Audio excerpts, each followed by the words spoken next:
Hello and welcome to the Eye, your English news bulletin. I'm Esther. These are the headlines.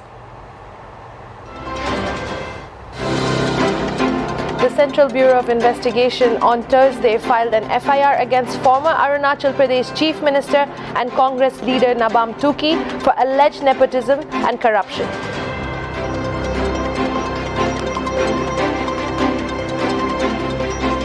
Meena Kumari, a member of the Uttar Pradesh Women's Commission, remarked that girls should not be given mobile phones as it leads to rapes.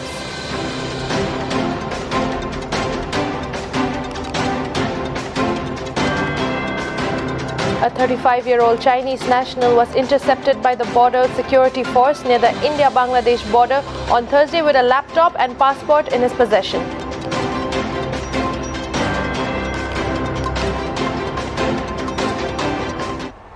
Now for the news in details. With liquor shops closed in Kerala following a stringent lockdown, liquor bottles are being smuggled from the neighbouring state of Karnataka. On Tuesday, 97 bottles of alcohol were seized from Kollam railway station. The excise department has held an army officer and IT professional in connection with the case. As part of a routine search, 60 bottles were seized from a passenger travelling on the Bengaluru-Kanyakumari Express. The passenger was identified as 28-year-old Amal, an army officer working in Bengaluru. In a separate incident, 38-year-old Anil Kumar, an IT professional, was held with 37 bottles during another routine search. A total of 64 litres of alcohol had been seized from both men. The excise department has been on their toes after the state went into a complete lockdown since early May. Besides smuggling, the brewing of illicit liquor has been a major cause of worry. Over 1,000 litres of illicit liquor have been either destroyed or seized by the team since the beginning of the lockdown.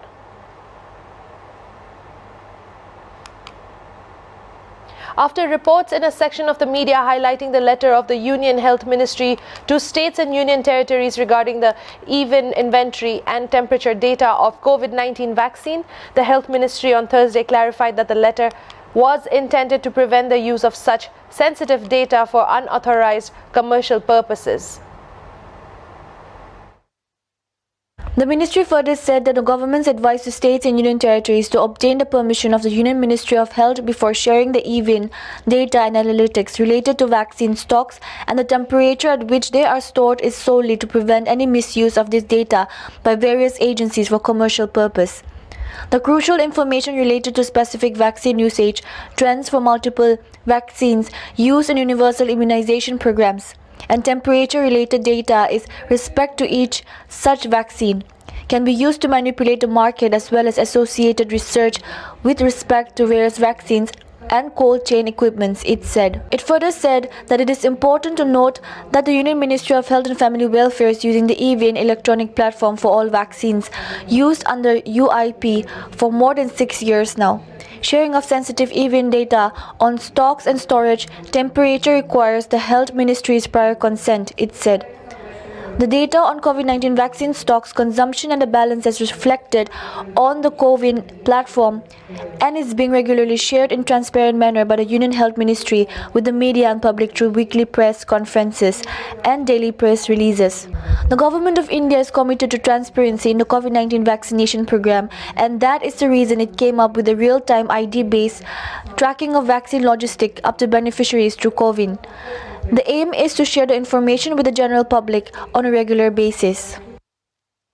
The Uttarakhand Cabinet on Wednesday gave its nod to the Chief Minister Vatsalya Yojana, which aims to help children who lost their parents or the earning member of the family during the COVID-19 pandemic.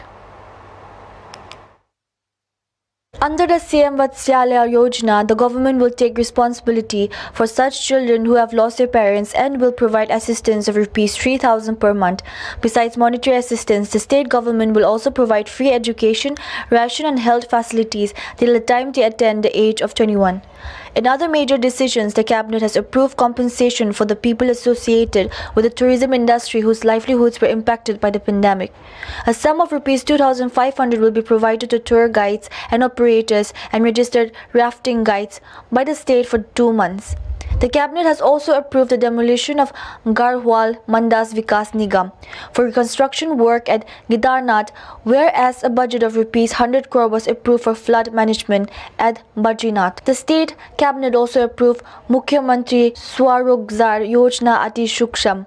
Under the scheme, the state government aims to encourage 20,000 people to take up small-scale works by providing them as a subsidy.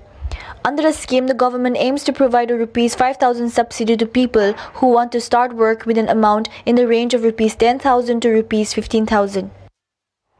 A South African woman gave birth to 10 babies at a local hospital on Monday night, said her family and the local government on Wednesday.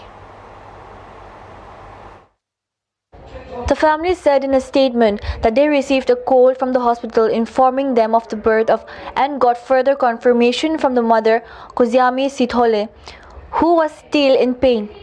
She and the 10 bundles of joy are doing well and still in hospital, said the family in a statement. Tepoho Tsotsotse, Sithole's husband, said his 37-year-old wife delivered the children via a C-section. All babies, 7 boys and 3 girls, are still in hospital and would remain there until they are stronger. Wandile Masina, mayor of Ikurhulunid city, tweeted to have found the family and have been informed that the babies are well and some of the local functionaries have been assisting this family. The world record for the most babies born at once was held by Halima Sisi, a 25-year-old mom from Mali who gave birth to 9 babies last month. Moving further to more news. 11 people, including 8 children, were killed when a double-story apartment building collapsed on another structure at a slum in Mumbai's Malad late last night. At least 7 others received injuries in the incident. Many are still fear-trapped under the debris, and evacuation operations are underway. Officials said that the Mumbai civic body BMC is also evacuating people from another 3-story structure nearby, which is in a dilapidated condition. They said locals joined the search team and helped rescue the injured and transported them to a hospital in suburban Kandivali. The BMC Disaster Management Cell said that the incident was reported around 11:10 p.m. on Wednesday. BJP spokesperson Ram Kadam termed the death of the people in the incident murder due to negligence.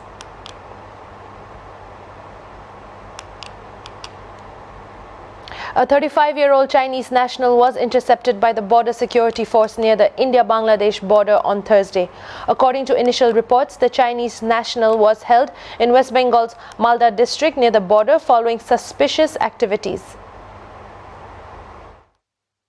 A laptop and a passport have been recovered from his possession, the paramilitary force said in a statement. The BSF further informed that concerned agencies are interrogating the Chinese national. The name and other details of the Chinese national is yet to be ascertained, as senior BSF officials are tight-lipped due to the insensitivity of the case. However, they said that the details about the man would be shared soon after any concrete revelation during the questioning. A source in the BSF, which is one of the 7th Central Armed Police Forces, said troops of the paramilitary wing intercepted Chinese national after they noticed him indulging in some suspicious activities that may go against the country's security. A member of the Uttar Pradesh Women's Commission said that girls should not be given mobile phones as it leads to rapes. Meena Kumari made the remarks during a public hearing of complaints related to women in Aligarh district. Girls should not be given mobile phones, Meena Kumari said, adding that girls talk with boys on phones for hours and later run away with them. Their phones are not even checked and family members are unaware of these things, Meena Kumari said. The UP Women's Commission member said that the society itself would have to be serious about the increasing crimes against women. Meena Kumari also said that parents, especially mothers, have a big responsibility and should monitor their daughters. Mothers have a big responsibility, she said. Today, if their daughters are careless, then mothers are responsible for that, she said further. Anju Chaudhary, the vice chairman of the commission, distanced herself from the remarks and said that taking away mobile phones was not a solution to end sexual violence, the TOI reported. In January, National Commission for Women member Chandramukhi Devi stoked a controversy with her comments on a gang rape case in Badon. She said that the incident could have been avoided if the woman had not ventured out in the evening. Facing outrage, Chandramukhi Devi later withdrew her statement. The National Human Rights Commission, in its recent order, has sought compiled comprehensive reports from the Chief Secretary and DGP Odisha, with a compilation of reports from all the 30 district collectors of the state for the prevention of sorcery and witch hunting and payment of compensation to the victims of the social evil. Issuing a fresh direction recently on a petition filed by civil rights lawyers and noted human rights activist and Supreme Court advocate Radhakanta Tripathi, the NHRC passed the order. The petition contained year-wise data of deaths in Odisha. The prevalence of the practice continues even after the intervention of the NHRC, NCW and other forums, Tripathi contended. Earlier, the NHRC had asked the Chief Secretary and directed all the district magistrates to take action qua the implementation of Prevention of Witch Hunting Act 2013 at the village level, through the involvement of elected ward members of village panchayats. The NHRC had asked to do this by conducting effective awareness campaigns in schools with the assistance of recognized NGOs, and also to provide monetary compensation to the victims or the family members of the victims.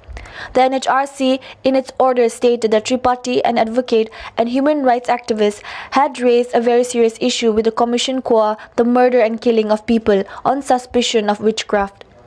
The complainant had filed the 7-page complaint in the year 2019 against atrocities and violation of human rights committed against villagers in the name of witchcraft in Odisha. The order stated.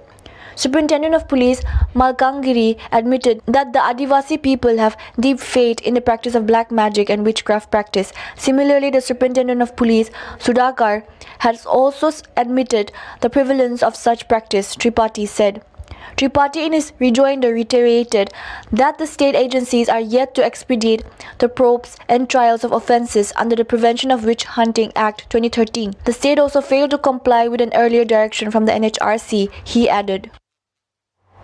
The Central Bureau of Investigation on Thursday filed an FIR against former Arunachal Pradesh Chief Minister and Congress leader Nabam Tuki for alleged nepotism and corruption. Officials have said that this is the second FIR by the investigation agency against Tuki.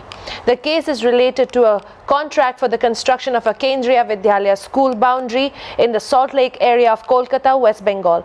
In its FIR, the CBI has alleged that as the PWD minister back in 2005 and 6, Nabam Tuki awarded the tender to firms controlled by his family members, causing wrongful loss to the state government and corresponding wrongful gain to the minister and relatives. The work to Arunachal Pradesh PWD was awarded by the then Commissioner of Kendriya Vidyalaya Sumoto in 2005, despite the fact it did not have the required establishment and wherewithal in the Salt Lake area where construction was to take place. A case was registered against Nabam Tuki and his brother Nabam Tagam on allegations that Nabam Tuki, as Minister of Consumer Affairs and Civil Supplies in 2003, had given 11 contracts to his family members, including his brother, which were worth Rs 20 crore. India's daily spike of coronavirus cases remained below the 1 lakh mark for the third consecutive day, as only 94,052 new infections were recorded during a 24-hour period, according to the Union Ministry of Health and Family Welfare on Thursday. Meanwhile, India recorded the highest single-day COVID-19 fatalities with 6,148 new deaths in the last 24 hours as Bihar revised its COVID fatality numbers over the past month after an audit. Bihar reported 3,971 COVID deaths in the past 24 hours after the audit. The weekly positivity rate is currently at 5.43%, while the daily positivity rate stands at 4.69% today. It has remained less than 10% for the 17 consecutive days now, the Health Ministry said. India's daily recoveries continue to outnumber the daily new cases for the 28th consecutive day, as the country reported 1,51,367 recoveries in the last 24 hours. The national recovery rate has grown further to touch 94.77%. As many as 23,90,58,360 doses of COVID-19 vaccines have been administered across the country so far. As Dimapur steadily unlocks, even though lockdown has been extended till June 18 with relaxation, COVID-19 norms seems to have taken a miss at Dimapur's multidisciplinary sports complex near Government College in ADC Court. The complex is popular for many health enthusiasts, as some may be seen running or exercising, but on June 10th, it wasn't the case. Many people were seen huddled up and gathered in different groups, which could possibly number in hundreds. As district task forces issue directives and regulations for appropriate COVID-19 behavior to be followed, a citizen said that such people gathering in groups at the complex could be a hotspot for the virus. As the BJP-led Assam government has launched a war against drugs, various security agencies during the past 1 month have seized drugs worth Rs 24 crore and arrested 500 peddlers. Chief Minister Himanta Biswa Sarma on Thursday affirming to intensify the crusade against the abuse and trade of illegal drugs. The Chief Minister said that drugs are mostly smuggled from Myanmar and these are being traded, making Assam as a transit route. Speaking to the media, he said that of the around Rs 24 crore worth of drugs seized, heroin is valued at Rs 8 crore, ganja at Rs 6 crore, tablets of Rs 9 crore and other drugs Rs 1 crore were seized in the past 1 month. To facilitate the probe against the drugs-related activities, the state government would set up 7 more forensic laboratories in the state. Sharma, who holds the home portfolio, said his government would maintain a zero-tolerance policy against all kinds of activities relating to drugs, as hundreds of youths are being derailed in Assam with the abuse of various drugs. He said that the Assam police and other security agencies are dealing with drug-related activities under the Narcotics, Drugs and Psychotropic Substances Act.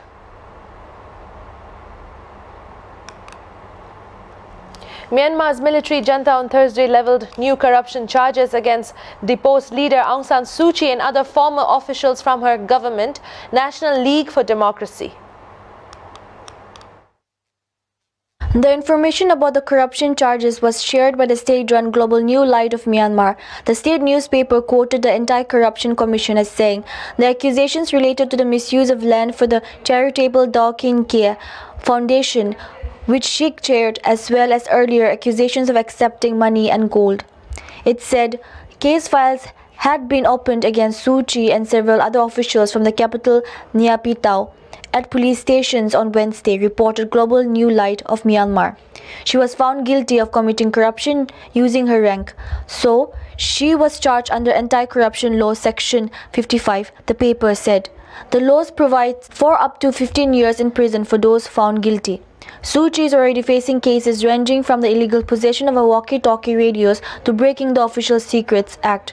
Her supporters say the cases are politically motivated, reported Global New Light of Myanmar. The cases are the latest of a series brought against the elected leader who was overthrown by the army on February 1st in a coup that has plunged the South Asian country into chaos. Meanwhile, the military cracked down on anti-coup protesters in Myanmar countries. As many as 840 people have been killed so far, according to the Assistance Association of Political Prisoners. That's all for tonight's English News Bulletin. Do follow Hornbill TV official on Twitter, Facebook, Instagram. That's all for tonight. I'm Esther. Thanks for watching.